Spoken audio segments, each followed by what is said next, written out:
तो दोस्तों free online teaching one में आपका स्वागत है। तो हम आगे बढ़ते हुए अध्याय 3 दो चर वाले रैखिक समीकरण युग्म को सॉल्व करेंगे। तो इस चैप्टर में से आपको कुल 6 अंक के प्रश्न पूछे जाएंगे, जिसमें से आपके एक अंक के 2 ऑब्जेक्ट टाइप प्रश्न और 4 अंक का एक लॉन्ग टाइप प्रश्न पूछा जाएगा। तो सबसे पहले देखते हैं हम प्रश्न क्रमांक 1, सही विकल्प चुनकर लिखो। तो इससे पहले कुछ हम महत्वपूर्ण तथ्य देखते हैं। तो यहाँ पर इनको आपको अच्छे से ध्यान रखना है। तो इसमें पहला होता है कि a1/a2 बराबर नहीं होता है यदि b1/b2 के। तो रेखा क्या होती हैं, एक दूसरे को प्रतिच्छेद करती हैं, या इनका क्या होता है, अद्वितीय हल होता है। जैसे हम यहाँ पर ग्राफ से समझ सकते हैं कि यदि हमारा ग्राफ इस प्रकार का है कि यदि दो रेखा के प्रतिच्छेद करती हैं, तो इसमें कंडीशन क्या होती है कि a1/a2 बराबर नहीं होता है b1/b2 के। इसके बाद देखते हैं दूसरा कि यदि a1/a2 बराबर तो है b1/b2 के, लेकिन c1/c2 के बराबर नहीं है, तो रेखा क्या होती हैं, एक दूसरे के समांतर होंगी, या फिर इनका कोई भी हल नहीं होता है। तो रेखा समांतर कैसे होंगी, यदि हम इसे ग्राफ में समझें, यदि एक रेखा इस प्रकार की जा रही है तो दूसरी रेखा उसके समांतर होकर जाती है।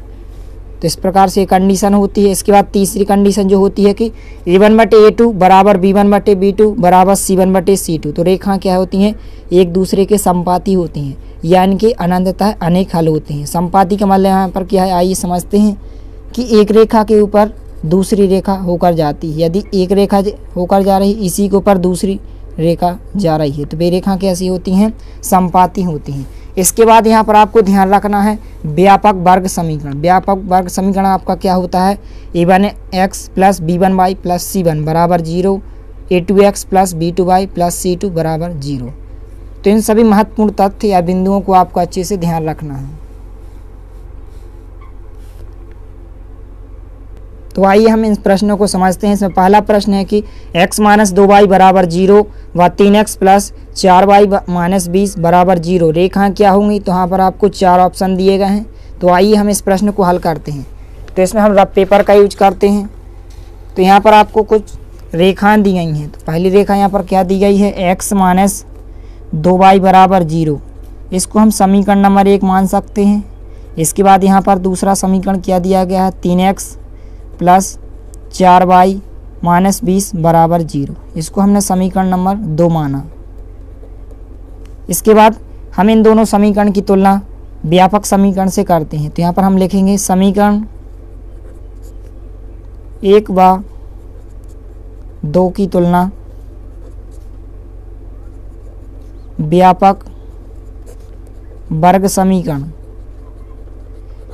जो कि क्या होता है, यहाँ पर देख सकते हैं कि a1x plus b1y plus c1 बराबर 0 तथा a2x plus b2y plus c2 बराबर 0 से करने पर। तो तुलना किस प्रकार से आपको करना है, यहाँ पर आप देख सकते हैं कि x की तुलना यहाँ पर x से हो गई और a1 की तुलना यहाँ पर उसके गुणांक से होगी। यहाँ पर x का गुणांक क्या माना जाएगा, 1 माना जाएगा। तो यहाँ पर a1 का मान कितना हो जाएगा, 1। तो यहाँ पर लिखेंगे a1 बराबर 1। इसके बाद b1y, तो y की तुलना y से, तो b1 का मान यहाँ पर कितना हो जाएगा, -2। आपको चिन्ह शायद लेना है। इसके बाद b1 का मान यहाँ पर कितना हो जाएगा, -2। इसके बाद देखते हैं हम c1 यहाँ पर क्या है, अचर पद। चूँकि यहाँ पर अचर पद है नहीं, तो यहाँ पर इसका मान क्या हो जाएगा, 0 हो जाएगा। इसी प्रकार से हम इस समीकरण की तुलना कर सकते हैं कि a2x, x की तुलना x से, तो a2 की तुलना किससे हो जाएगी, 3 से, यानी कि a2 का मान यहाँ पर कितना हो जाएगा, 3 हो जाएगा। इसके बाद b2, तो b2 का मान यहाँ पर क्या हो जाएगा, y की तुलना y से, तो b2 का मान कितना हो जाएगा, 4। यहाँ पर c2 का मान कितना हो जाएगा, -20। यहाँ पर हम लिखेंगे c2 बराबर -20। इसके बाद यहाँ पर हम a1/a2 निकालते हैं। a1/a2 बराबर क्या होगा, a1 का मान यहाँ पर क्या है, 1 है, और a2 का मान यहाँ पर क्या है, 3 है। तो इसके बटे हम 3 लिखते हैं। इसी प्रकार से हम b1/b2 निकालते हैं। b1/b2 बराबर b1 का मान यहाँ पर कितना है, -2 बटे b2 का मान यहाँ पर कितना है, 4 है। इसको हम 2 से कैंसिल कर सकते हैं। तो जैसे ही हम 2 से काटेंगे, 2 एकम 2, 2 दूनी 4, तो कितना आ जाएगा, -1/2। तो यहाँ पर आप देख सकते हैं कि a1/a2 का मान यहाँ पर 1/3 है, जबकि b1/b2 का मान यहाँ पर -1/2 है।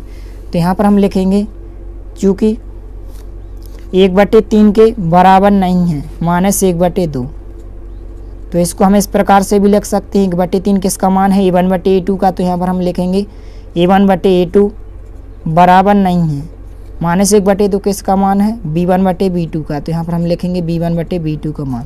तो इस प्रकार की कंडीशन होती है जब दोनों रेखा कैसी होती हैं, प्रतिच्छेदी होती हैं। तो इसका आंसर क्या हो जाएगा, ए नंबर का ऑप्शन आपका सही हो जाएगा। इसके बाद देखते हैं हम दूसरा प्रश्न।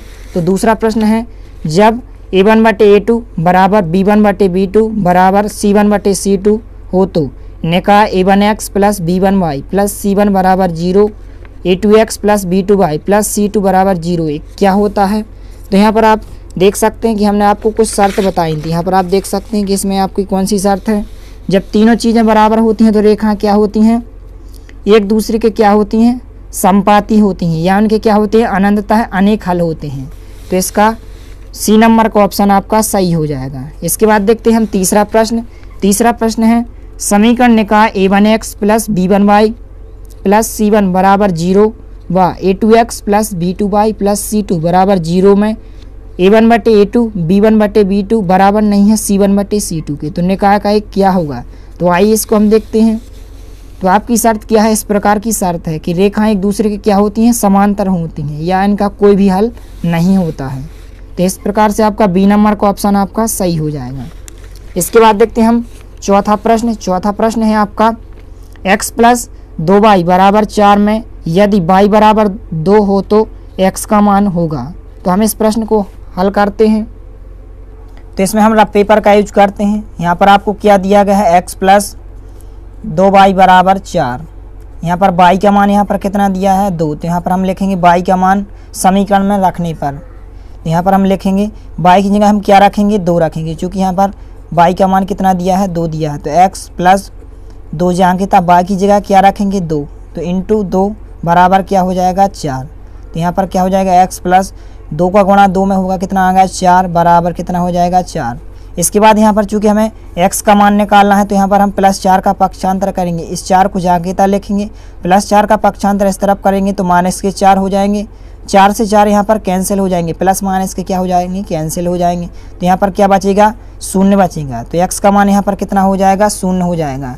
तो इस प्रकार से आपका ए नंबर का ऑप्शन आपका सही हो जाएगा। इसके बाद देखते हैं हम पांचवा प्रश्न, यदि a1/a2 बराबर नहीं होता है b1/b2 की तो रेखा क्या होती हैं, प्रतिच्छेदी करेंगे। ये हमने आपको बताया है पहले ही। इसके बाद देखते हैं हम छठवां प्रश्न। तो छठवां प्रश्न क्या है, यदि x प्लस 2y बराबर 4 व -x प्लस y बराबर 2 हो तो x तथा y का मान होगा। तो आइए हम इस प्रश्न को हल करके देखते हैं। तो इसमें हम रफ पेपर का यूज करते हैं। तो यहाँ पर आपको 2 समीकरण दिए गए हैं। पहला समीकरण दिया गया है x प्लस 2y बराबर 4, तो इसको हमने समीकरण नंबर 1 माना। इसके बाद दूसरा समीकरण क्या दिया गया है, -x प्लस y बराबर 2, इसको हमने समीकरण नंबर 2 माना। तो इसमें हमको क्या ज्ञात करना है, x तथा y का मान।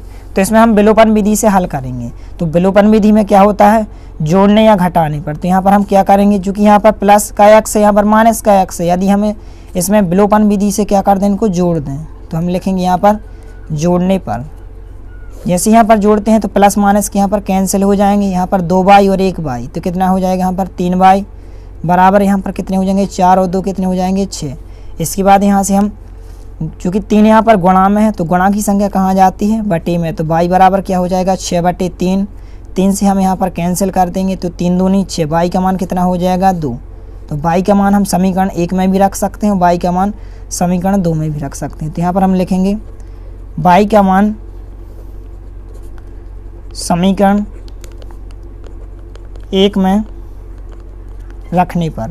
तो जैसे ही हम समीकरण नंबर 1 में y की जगह क्या रखेंगे, 2 रखेंगे, तो x प्लस 2 जाएंगे तब y की जगह क्या रखेंगे, 2 रखेंगे, इंटू 2 बराबर कितने हैं, 4 हैं। इसके बाद यहाँ पर हम इसको थोड़ा सा हल करेंगे, 2 दूनी 4 बराबर कितने हो जाएंगे, 4। इसके बाद हम यहाँ पर चूँकि हमें x का मान निकालना है तो हम +4 का क्या करेंगे, पक्षांतर करेंगे। तो यहाँ पर +4, इस तरह +4 आएंगे तो माइनस के 4 हो जाएंगे। इसके बाद 4 से 4 क्या हो जाएंगे, कैंसिल हो जाएंगे। तो x का मान कितना हो जाएगा, यहाँ पर 0 हो जाएगा। तो यहाँ पर आप देख सकते हैं कि x का मान 0 आया है, y का मान यहाँ पर 2 आया है। अतः बिंदु क्या हो जाएंगे, पहला मान क्या का होता है, x का होता है, इसके बाद दूसरा मान y का होता है। तो बिंदु क्या आ जाएंगे, 0 और 2। तो यहाँ पर आप देख सकते हैं कि 0, 2 किस ऑप्शन में है, आपके बी नंबर के ऑप्शन में है। तो आपका इस प्रकार से आंसर हो जाएगा। इसके बाद देखते हैं हम प्रश्न क्रमांक 2, खालिस्तान भरो। इसमें पहला खालिस्तान है कि समीकरणों को जोड़कर या घटाकर हल करने की विधि क्या कहलाती है। तो इस विधि को हम कहते हैं विलोपन विधि। तो यहाँ पर आपको खालिस्तान में क्या लिख देना है, विलोपन। इसके बाद देखते हैं दूसरा खालिस्तान, एक चर का मान दूसरे समीकरण में रखकर हल करने की विधि क्या कहलाती है, प्रतिस्थापन विधि।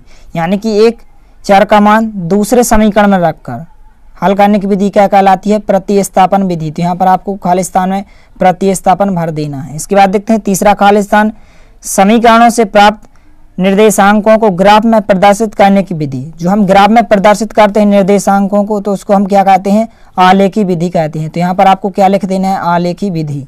इसके बाद देखते हैं चौथा खालिस्तान, यदि रेखा एक बिंदु पर प्रतिच्छेद करती हैं तो वह बिंदु दोनों समीकरणों का खालिस्तान हल होता है। तो दो रेखाएं यदि प्रतिच्छेदी करती हैं तो वे रेखा क्या कहलाती हैं, उनका अद्वितीय हल होता है। तो यहाँ पर आपको क्या लिख देना है, अद्वितीय। इसके बाद देखते हैं पांचवा खालिस्तान, यदि रेखा क्या होती हैं, समपाती होती हैं तो निकाय के क्या हल खालिस्तान हल होते हैं। तो यहाँ पर आपको लिख देना है अपरिमित या अनंततः अनेक हल। इसके बाद देखते हैं छठवां खालिस्तान, यदि रेखा समांतर हैं तो समीकरण युग्म का खालिस्तान होता है। तो यहाँ पर आपको लिख देना है कोई हल नहीं होता है। तो इस प्रकार से आपको इन सभी प्रश्नों को अच्छे से तैयार कर लेना है। इसके बाद देखते हैं हम प्रश्न क्रमांक 3, सही जोड़ियां बनाइए। तो यहाँ पर आपको खंड और आ, खंड और बा दिए गए हैं। तो पहला होता है यदि a1 बटे a2 बराबर नहीं होता है b1 बटे b2 के, तो ये क्या होते हैं, संगत होते हैं, या इसी को कहते हैं अद्वितीय हल। इसके बाद दूसरा है a1 बटे a2 बराबर b1 बटे b2 बराबर नहीं होता है c1 बटे c2 के, तो इसका आंसर क्या हो जाएगा, असंगत। इसके बाद तीसरा है कि यदि a1 बटे a2 बराबर b1 बटे b2 बराबर होता है c1 बटे c2 के, तो ये क्या कहलाते हैं, आश्रित। तो इस प्रकार से आपको इनको अच्छे से कंप्लीट कर लेना है। इसके बाद देखते हैं हम प्रश्न क्रमांक 4, एक शब्द या एक वाक्य में उत्तर लिखो। तो इसमें पहला प्रश्न है रेखाओं के प्रतिच्छेदी होने की शर्त लिखो। तो आइए इसका हम आंसर देखते हैं। तो जब दो रेखा क्या होती हैं, प्रतिच्छेदी होती हैं, तो उनकी शर्त क्या होती है कि a1 बटे a2 बराबर नहीं होता है b1 बटे b2 के, तो आपका ये आंसर हो जाएगा। इसके बाद दूसरा प्रश्न है रेखाओं के समांतर होने की शर्त लिखिए। तो दो रेखा जब समांतर होती हैं तो शर्त क्या होती है कि a1 बटे a2 बराबर तो होता है b1 बटे b2 के, लेकिन c1 बटे c2 के बराबर नहीं होता है। तो ये आपकी शर्त हो जाएगी। इसके बाद देखते हैं तीसरा प्रश्न, रेखाओं के समपाती होने की शर्त लिखो। तो रेखाओं के समपाती होने की शर्त क्या होती है, तीनों चीज़ें क्या होती हैं, बराबर होती हैं। a1 बटे a2 भी बराबर होता है b1 बटे b2 के, और b1 बटे b2 बराबर होता है c1 बटे c2 के। इसके बाद देखते हैं चौथा प्रश्न, रैखिक युग्म का व्यापक समीकरण लिखो। तो व्यापक समीकरण क्या होता है, जो हमने पहले भी आपको बताया है कि व्यापक वर्ग समीकरण क्या होता है कि a1x प्लस b1y